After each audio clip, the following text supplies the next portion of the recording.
दोस्तों नमस्कार। बिहनिया संजय से मैं कौशल तिवारी। यदि किसी देश का शासक, सत्ता प्रमुख यदि देश की हालात और तथ्यों से आंखें मूंद ले तो उस देश को बर्बाद होने से कोई नहीं रोक सकता। और यदि सत्ता में बैठे लोगों को सिर्फ अपनी रहीसी से मतलब है और राजनीति को अपने अनुकूल खेलने का दांव जारी रखता हो तो फिर हालत और भी बदतर होते चले जाते हैं। इतिहास गवाह है। रावण शिव भक्त थे तो बाली समुद्र देवता के सबसे बड़े उपासक थे, लेकिन उनके भीतर बैठा प्रवृत्ति, उनकी तासीर उन्हें जन कल्याण से रोकते रही। वे केवल अपने वैभव विलास की वस्तुएं ही एकत्रित करते रहे। वर्तमान तथ्यों से उन्हें कोई लेना देना नहीं था।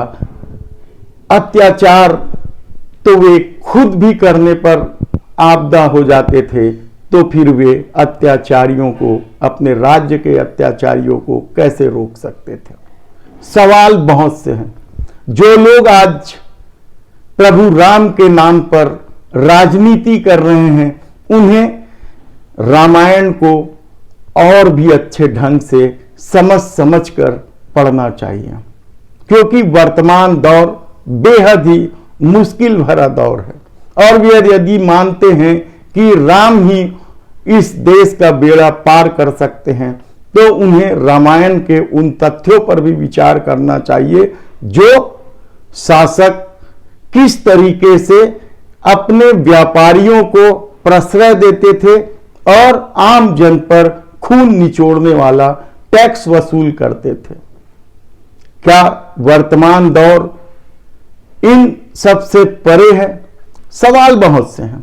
सवाल सबसे बड़ा तो महंगाई का है, जिससे निपटने के लिए मोदी सरकार अभी तक कोई कारगर कदम नहीं उठा पाई है। बेरोजगारी को लेकर भी मोदी सरकार की कहीं कोई भूमिका नजर नहीं आती है। 30 लाख सरकारी पद यदि रिक्त हो और देश का बेरोजगार युवक यदि आत्महत्या के लिए मजबूर हो, तो इन तथ्यों को के प्रति कैसे कोई सरकार आंखें मूंद बैठ सकती है। देश की आर्थिक बदहाली का तो एक अलग ही आलम है। विदेशी कर्ज इन 8 सालों में 2 गुना से भी ज्यादा बढ़ गया। यूपीए सरकार के समय विदेशी कर्ज 55 लाख करोड़ रुपए था, जो अब मोदी सरकार के समय आज के स्थिति में 135 लाख करोड़ रुपए से ऊपर बढ़ गया है। इसके अलावा दक्षिणपंथी विचारधारा के लोगों ने जिस तरीके से इस देश के एक पूरे समाज को किनारे कर दिया है, उनके प्रति अत्याचार करना शुरू कर दिया है, उन्हें भयाक्रांत कर रही है। और यदि यह सत्ता अपने अनुकूल पाकर कोई कार्रवाई नहीं कर रही है, तो फिर इसका मतलब क्या है? कांग्रेस का चिंतन शिविर शुरू हो गया है। हमने कल ही कहा था कि आज टेक्नोलॉजी के युग में इस देश का बच्चा भारत की वर्तमान स्थिति से वाकिफ, उसे आप प्रस्ताव बनाकर, पर्चे बंटवाकर लोगों तक भेजते रहे, क्या फर्क पड़ता है यदि आप में संघर्ष का मापदा ना हो। जिस देश में बुद्धिजीवी चरण भाट हो जाए, डरपोक हो जाए और बिक जाए, उस देश में किस तरीके से उन्नति का सोपान खड़ा होगा, कहना मुश्किल है।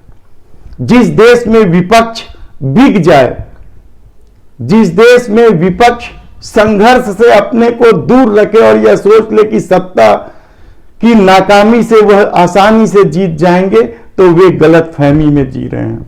इस तरह के चिंतन शिविर का कहीं कोई अर्थ नहीं रह जाता है यदि वह सड़क पर संघर्ष की शुरुआत नहीं करते। लंबे संघर्ष के बाद ही लोगों पर आप विश्वास पैदा कर सकते हैं अपने प्रति लोगों में विश्वास जागृत कर सकते हैं, लेकिन क्या यह कांग्रेस अब कर पाएगी?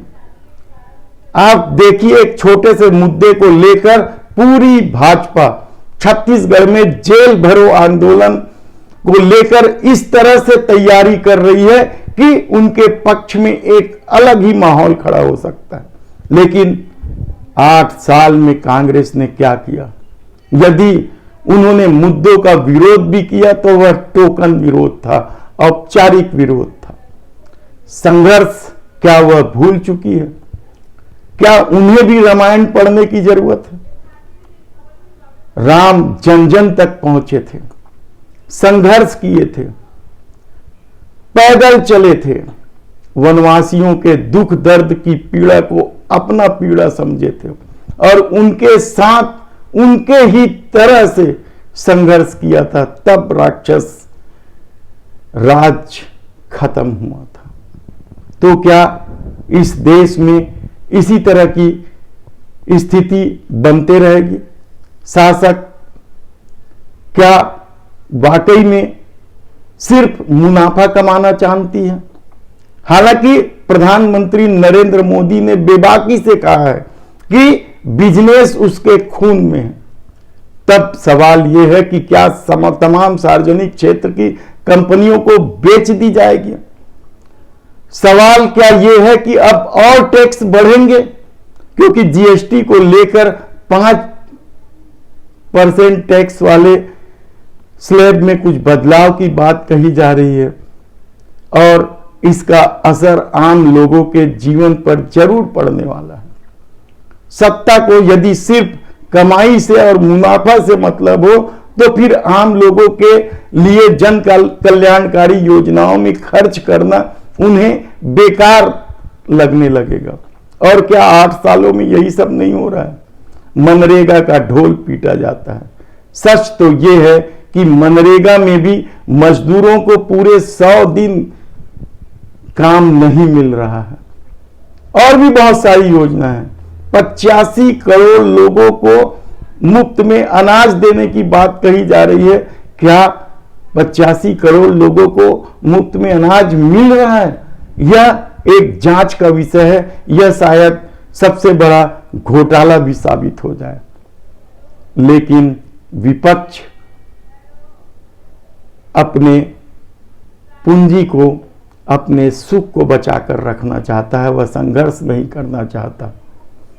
चौथा स्तंभ या तो गोदी मीडिया हो गया है या डर कर चुपचाप बैठ गया है। इस देश के तमाम बुद्धिजीवी भी खामोश है।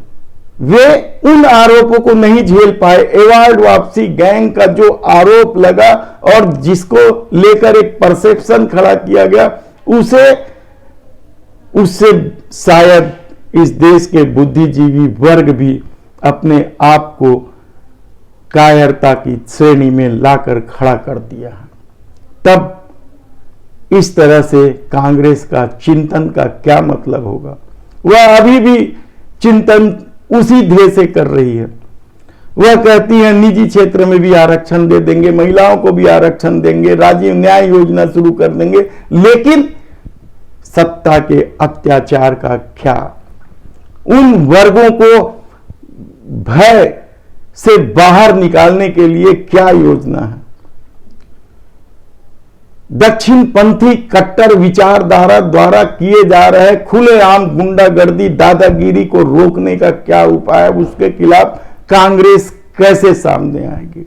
सवाल बहुत से हैं। सबसे बड़ा सवाल तो इन दिनों महंगाई का ही है। गेहूं, चावल, साग, सब्जी, मसाले और यहां तक कि सीमेंट, ईंट, सबके भाव बढ़ते जा रहे हैं। रोजगार सरकार के पास है नहीं और इस बढ़ती महंगाई में आदमी क्या करे? यह सबसे बड़ा सवाल है। धन्यवाद।